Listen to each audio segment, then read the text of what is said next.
Migrants from multiple countries overwhelm U.S.-Mexico border, adding to Biden administration's challenges. Yuma, Arizona, CNN. In the early morning hours, under beaming lights, groups of migrants turn the corner of the border wall, anxiously trying to reach U.S. Border Patrol agents. One by one, the migrants turn themselves in, hoping to seek asylum. It's an example of the mass migration around the world that's arriving at the U.S.-Mexico border. The influx is an alarming trend made more difficult by the wide range of nationalities arriving.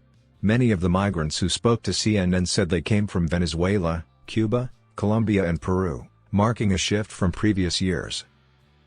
Previously, Yuma usually received people from Mexico and Central America, meaning countries that are easier to process, according to Yuma Border Patrol Sector Chief Chris Clem. Now, they're seeing more than 100 nationalities. The countries we're receiving now, those nationalities are flying in, arriving to the border, and they're having to be processed, and there's just so many of them that it is posing a challenge to the workforce, Clem said, adding that up to 1,000 migrants are apprehended daily. According to the Department of Homeland Security, more than 6 million Venezuelan refugees and migrants have fled the country. A Venezuelan migrant, overcome with emotion, held on to her family as she walked toward Border Patrol. "I feel as though I've been reborn," she told CNN, in Spanish. Authorities can turn back migrants under a Trump-era pandemic rule, known as Title 42, but it doesn't apply to everyone.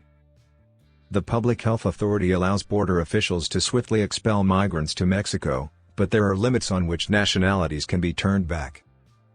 That, coupled with frosty relations with countries like Venezuela and Cuba, keeps the U.S. from removing certain people, meaning they might be released while going through immigration proceedings. The Yuma sector has tried to adjust to manage the increasing flow of people. "We continue to evolve with technology and resources not only for our agents, but also for the overall mission, the form of surveillance systems. And then we continue to add to the processing and the humane care of the migrants in custody, wraparound medical services, food contracts to make sure that we've got plenty of food and to be able to take care of those in custody," Clem said. Border authorities are working closely with Mexico as well as using technology, like cameras, ground sensors and surveillance equipment, to monitor flows, Clem added, calling the situation dynamic.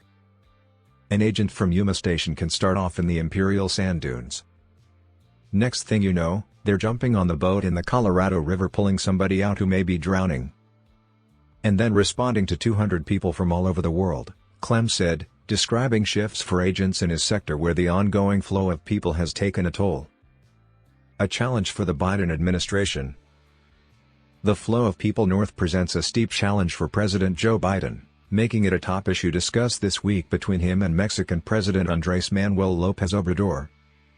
Addressing migration is a hemispheric challenge, a commitment captured in the Los Angeles Declaration adopted by the Summit of the Americas, Biden said, referring to a document that was signed onto by 20 Western Hemisphere nations, and later adding that addressing migration is a hemispheric challenge, a commitment captured in the Los Angeles Declaration adopted by the Summit of the Americas, throughout the region. Administration officials have been monitoring the increased movement of migrants in the region for months. Many migrants who are journeying north worked informal jobs before the COVID-19 pandemic and were especially vulnerable to falling into extreme poverty as economies tightened, while others are fleeing violence and political instability. Migrants often pass through a perilous jungle, known as the Darien Gap, which spans Panama's and Colombia's borders, in their journey to the U.S. Between January and July 11, 56,175 migrants have crossed through the Darien Gap, according to the Panamanian government. Since February, the number of migrants passing through have increased, figures show.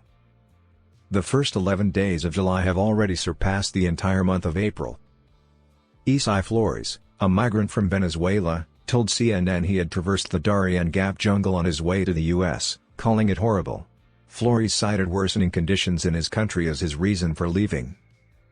As he prepared to turn himself into Border Patrol, Flores told CNN he finally felt freedom. The U.S. has sought assistance from Panama, as well as its neighbor Costa Rica, where migrants also travel through.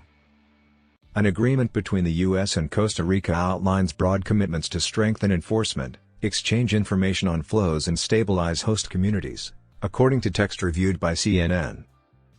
The document states, for example, that the U.S. and Costa Rica will explore options to strengthen the professional migration police and the border police of Costa Rica, integrate technologies that facilitate the exchange of information on migratory flows, in accordance with the laws of each participant, and develop information campaigns. But it doesn't provide further specifics on the execution of those measures. But those efforts take time. And the political pushback over the handling of the border has been swift. Arizona Governor Doug Ducey signed legislation at the end of June to shore up funds for border security, following an announcement in May to bus migrants apprehended at the Yuma-Mexico border to Washington, D.C. 25 buses have departed Yuma with a total of 942 migrants as of Monday, according to the governor's office. "We haven't seen these numbers since the Haitian migrant crisis." The changing demographics of who's arriving have also strained resources along the Texas-Mexico border.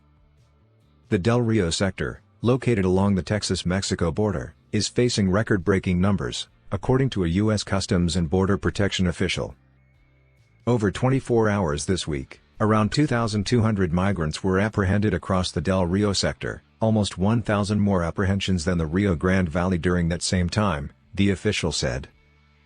"We haven't seen these numbers since the Haitian migrant crisis," the official told CNN, referring to last September when thousands of migrants, primarily Haitians, gathered under the Del Rio International Bridge. On Tuesday, one group apprehended totaled about 500 people, the official added, describing the total arrests as a high-water mark for the sector. For days, the sector has been grappling with 3 to 5 large groups, defined as 100 or more people, turning themselves into Border Patrol daily.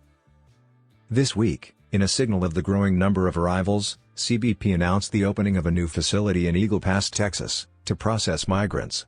The new facility replaces a smaller structure, according to CBP, and has a capacity of 1,000.